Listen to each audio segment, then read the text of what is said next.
Even.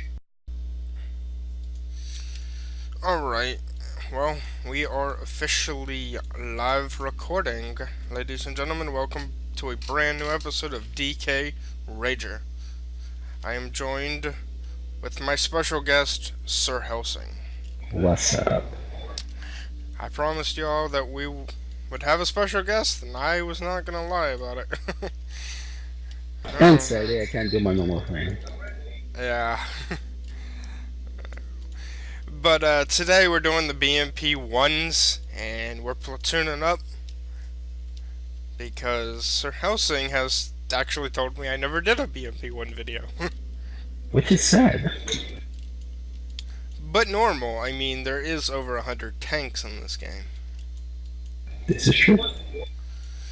But I guess I can go ahead and let you do the, like what your reload time is compared to mine. Because remember, I have retrofits and a bunch of other stuff on here. Good point there. Let's see if I can get these stats up.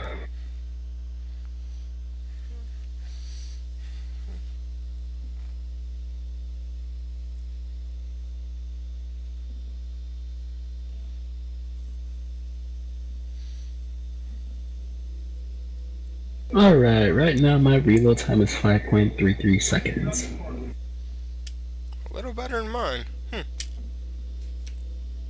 But you gotta remember, I do have my thermal sleeve on.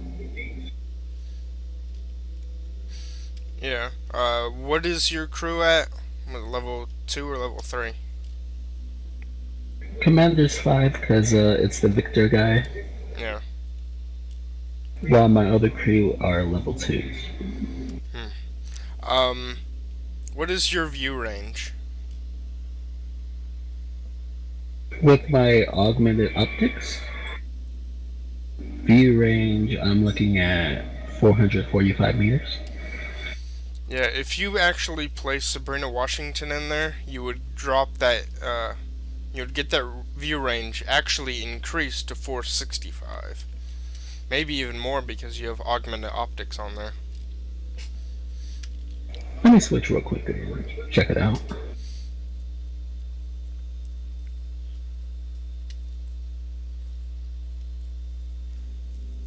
Yeah, because I have a view range of 465 with Sabrina Washington in there, but I don't have augmented optics.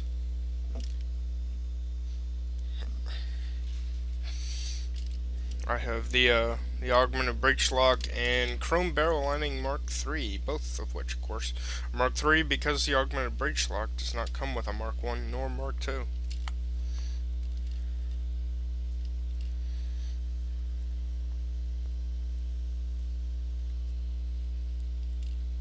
Alright, let's check now. 485. Ah, nice. You get 20 on me because of that switch and with your augmented optics. It's a bit beautiful. Yep, not too shabby. Let's see.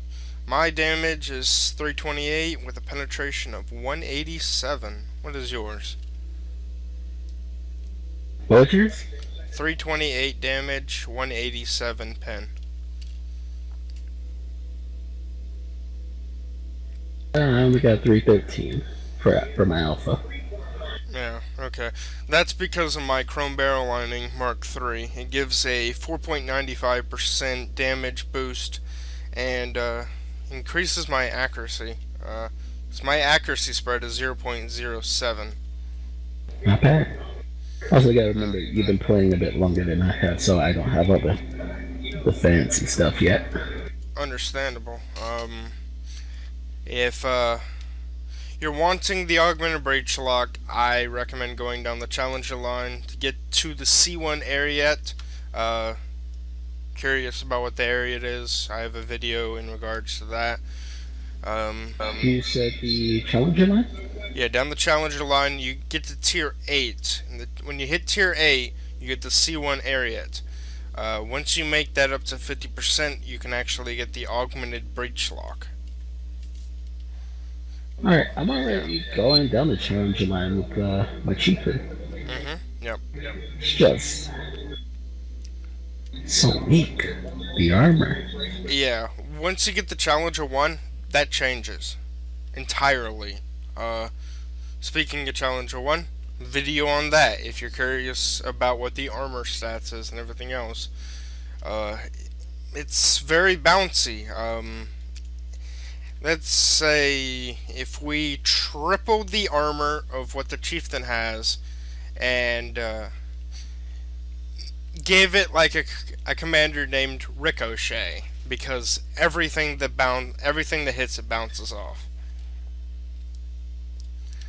I like it. It yeah, I'm it looking at is. the I'm looking at base stats right now, and it's beautiful. It is one of the. A lot of us actually consider it the noob tank because it is so easy to use. It is the easiest grind in the entire game. It looks like it's fast enough to be. Yeah, it has an average speed on the ND tank. Yeah, it's fairly nice. The view range isn't phenomenal, but it doesn't have to be. I mean, first, Who cares? It's a main battle tank. They're supposed to get into people's faces and shoot them. exactly, and I mean, if especially if you're in something that has that much armor. You can you can afford to go face punch people, Yeah. Now, mind you, it does have its weak points. such as the back. Well, yeah, that's for everything, though. But there's actually a weak point in the Challenger 1 in the front. And mind you, it's a very minuscule spot, so if you're not actually like pixel sniping, you won't find it. Oh well. Yep, alright. But anyway, that's enough for the challenger because we're not on challenger right now. Yeah, we're on the BMP-1. A vehicle that goes down a line to autocannons, but starts off without an autocannon. Oh, but it is still beautiful without it. Yep, it does not come with AP at all. It does come with HE if you want it, but there's not. No. Yeah, there's not a lot of people that actually want to use it. They usually just stick to heat. Oh, beautiful heat rounds. It is perfect for cleanup duty. Yeah. I actually didn't put a kit on this because we were trying to go into PvP. Oh, I got my little cheat kit on. Yeah, it's shouldn't have any real issues here. I got spare parts, medical kit, as well as an automatic fire extinguisher, so I should be alright. Yeah, man, it should be good. With me, I only run the PvE kit and the spare parts.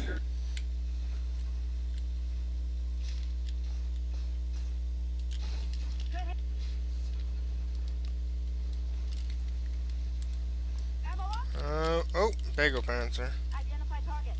And actually, I think this is my first time on this map. Oh, you haven't done this one yet? No, not at all. We're actually a bit late for this map, to be honest.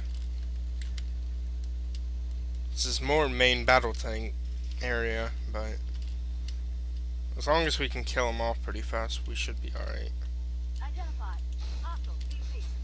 The biggest problem is that we have AMX 10Ps coming out and their autocannons, so.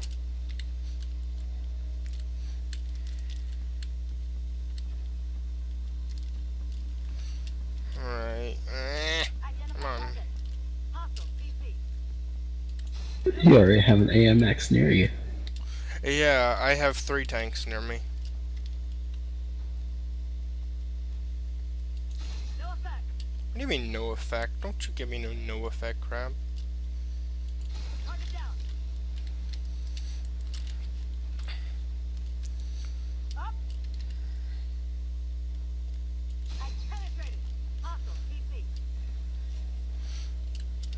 But Let's see if I can come back here.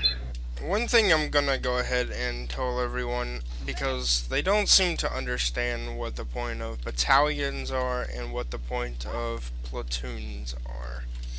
I Wait, actually, you didn't go over battalions?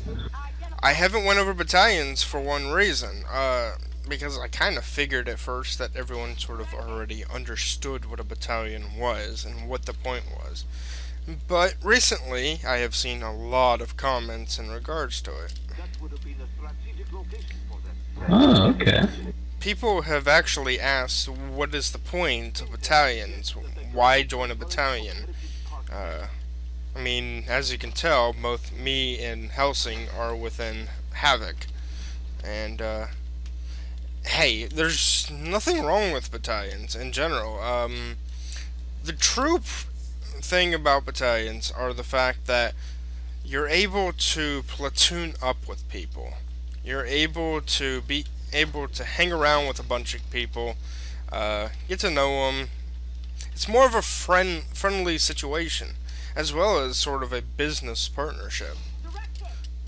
Because if you're able to platoon up, you actually get a platoon experience bonus.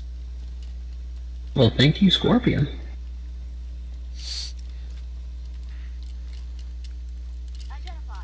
But yeah, a lot of people don't understand the entire point of battalions and platoons.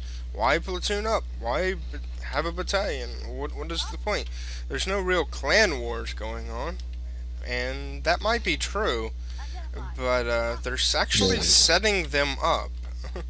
But there's also tournaments. Yeah, there's actually tournaments, and these tournaments actually give out a lot of gold.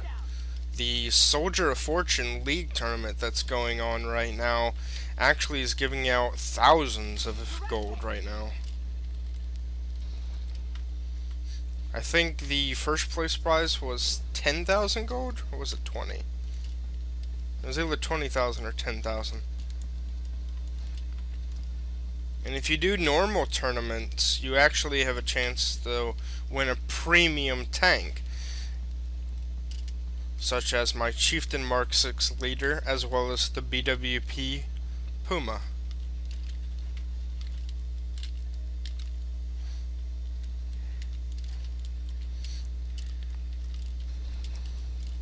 And the entire point of the premium tanks, and a lot of people don't understand why you go into a PvP match and you see like 30 frickin' premium tanks. Well, premium tanks are actually your best friend, because they make 50% more money and 50% more XP than your normal tank. Now, mind you, your XP is locked, but with gold you can actually unlock that XP. Now, here's my question for you, because I think I heard someone say it before. Oh, okay. When you do the frickin' premium tanks, is it sure that they come with the level 5 crew? Not all of them do, actually. For instance, the Chieftain Mark 6 leader does. The BWP Puma does. But the VFM Mark 5 does not. If you actually can buy it within the game itself, like if you go to the dealer and you buy the premium tank there, it will not come with a level 5 crew.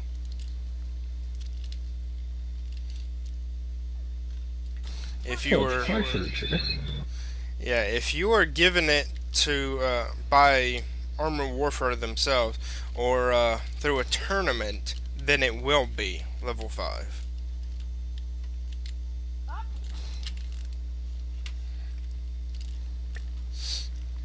And the entire point of a level 5 crew is that your stats actually go up every single level. That's why when you go from level 2 to level 3, you don't actually get to choose another skill. But when you go from level 3 to level 4, you actually get to choose another skill, but your stats also go up. Sorry, bro, you keep on like stopping right in front of me.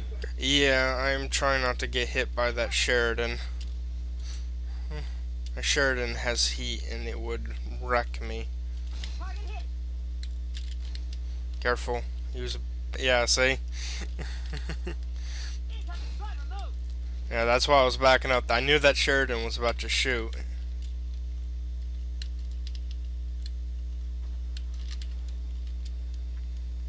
Well, I took the hit for you. And I thank you for that. Yeah, no problem, bro. If only the Dragoon could have taken it. Yeah. Oh well. Sounds mean, but in this tanking world, you have to be a bit mean. We got a BMP-2. Yep, and he's an So autocannon. there's your autocannon. He was foolish. He thought he could take on me. He was wrong. Oh boy, look, another one. And that's game.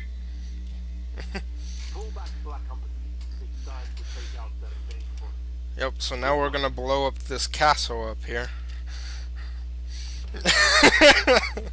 It's Hitler's retreat. I've never understood that. It's sort of like, oh god, what's the other one? Ghost Hunter, when they shoot up the nukes and blow them up in the air. Yeah, you just cause nuclear fallout.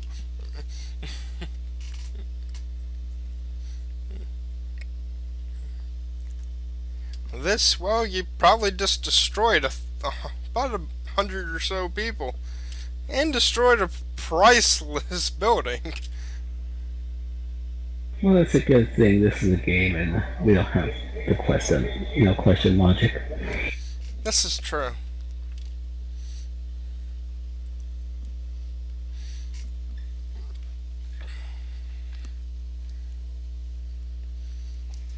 So, bro, what are your thoughts of this tank? The BMP-1, as much as I really enjoy the fact that it has heat, I really feel that this should have an autocannon. And one of the biggest problems is its next tank, the 1P. Let me go to it. There it is that it shoots HE, heat, and missiles. I'm not seeing the downside yet. It's still not an autocannon. You do not get an autocannon down the BMP line until you get to the BMP-2. Isn't that the third tank, though?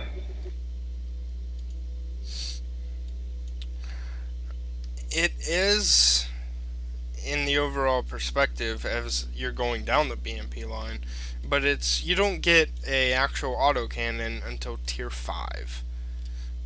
And it doesn't seem like much of a problem, but once you get to tier 5, you're also seeing BMD2s, Bagel Panzers, Chieftains, the Mark 6 Leader, ERCs that you can get the frickin' reload time on the ERC down to 3 seconds. You can see a Fox that goes ungodly fast. Leopard 1A5 that you can chew through butter. Hey, there you go, then. The M60A3, which you can actually get all the damage through the sides and the ass. And then there's this monster, the T-72 Ural. I call it the urinal cake. Urinal cake. Yep, I sure do. And I also try and call it Sir Urinal Cake because of the pure and honest fact that it has a monocle. I know it's not a monocle, people. What's this tank called again? The T-72 Ural. Where's that at? It is after the T-64. Oh. Then there's also the Type 80-2. 2, which has some fairly nice armor.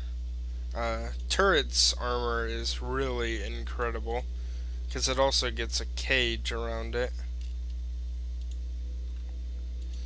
And then there's this monster. Oh, the monocle, there it is. Yeah, the monocle. I probably might go down the T70 line.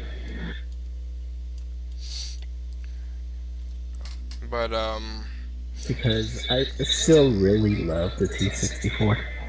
yeah, the T64 was okay. The T72, it's fine, but the issue is that you're not outputting a lot of damage. And the reload time is ungodly. I mean, your reload time with the T72 Euro is 10 seconds. That's it's a bit harsh. Yeah, I mean, you can drop the Chieftain's reload time down to about 8 seconds. That's 2 seconds difference. The Leopard 1A5, you can drop the reload time down to 7 seconds. And when you're dealing with stuff like the ERC that can shoot you at every 3 seconds, I mean, don't get me wrong, the T-72 has some nice armor in the turret, even in the front of the hull, but the sides, the ass, I mean, you're dealing with stuff that can circle you even faster. I mean, that's where the Challenger 1 comes into play at Tier 7. True. And that's where this comes into play also. People call this tank the way too OP WZ-1224. Because there's only one spot on this tank that you can actually damage, and I actually did a video in regards to it, but I'll show it again. It is right here at the very lower glacis. You'll be able to see this after we upload it. What's this thing called? The WZ-1224. It is actually a premium tank in the Chinese dealer. The freaking Chinese tank? And it is pretty much impenetrable in the front. It has 425 millimeters of frontal turret armor, and it is sloped. It is a welded plated steel, so there's nothing can go through that turret. 280 millimeters in the front of the hull, but it's also sloped as well. And there's only one little bitty spot at the very bottom of the front that you can actually damage. The sides of the turrets, like, you know, if you can shoot some of the other tanks at the lower tiers in the turret, you can actually damage them. This, not so much, as 340 millimeters in the side of the turret. That is more than the front of the hull of the WZ. It's not bad at all. It is very overpowered. With the WZ-1224, I have a 75% win rate with it. Going almost 1,000 battles on it. I have also a level 5 crew in this thing, with the commander Frey Hochberg, so this thing is a monster. There's a lot of people that actually complain about it in the forums, and they say, "Oh, it's so overpowered, please nerf it. No, boo boo, boo hoo hoo." If you think it's overpowered, go to that dealer button and buy it. It's not that hard, people. Just pay some real life money. Yeah, just pay a little real life money and you got it. It's not that difficult. Heck, with my RDF, LT, and Typhoon tanks, as well as some of my lower tier stuff, like the Abbott and Object 430, I actually got all of that from real money. I actually spent like 80 bucks on the Emperor's pack. It was cheaper than what it usually is, because what it usually is over 100 bucks. And it gave me like 180 days of premium, and gave me an Emperor's title. That's why I have Emperor on my name in the platoon. But yeah, I mean, in all honesty, the BMP-1 is a great tank. Goes down an incredible line because autocannons are awesome. And if you don't like autocannons, what is wrong with you? I mean, they're fast, they're able to maneuver around targets. And, you know, maneuvering around targets means you can obviously shoot them in the ass and get full damage every time. Plus, you can designate your targets, as well as shoot your missiles. Knock out their APS and just shoot another one, and boom, there's about 800 damage done. No, guys, he's giving you tips. Exactly. I really want to give tips to people because of the fact that there's so many people that complain. I see it all the time. I see it in the global chat. I see it in the forums. They constantly say, "Oh, this tank is so overpowered. I wish they would nerf this tank. This map sucks. Why do people join battalions? They're stupid." No. There's obvious reasons for every little piece of these things. Platoons actually give you a platoon bonus. If you actually go back and look at your details screen, platoon multiplier times 1.05. That goes into your XP. Your battalions. As much as people want to complain about why we join battalions, if you join a battalion, you have the ability and the option to join up with so many other people. Platoon up with them. Get that platoon XP bonus. Move up the ranks. Meet a bunch of people that just freaking rock. I recommend it. Plus, you're able to get into tournaments and all this other stuff, so. But there you have it, ladies and gents. The BMP-1, information about platoons, information about battalions, and why we do them. Sometimes I don't know. You don't know. I just don't know. I mean, these are obvious things that I really think that don't need to be said, but there they are. Anyways, if you enjoyed the video, let us know in the comments section below. Hit that like button. Share the word. Get these tips out for everyone, please, because they need them. I apologize for the fact that I have to continuously say that, but it's the truth. They need them. And we will see you all next time. They just need the tip. They just need the tip. Peace out, everyone.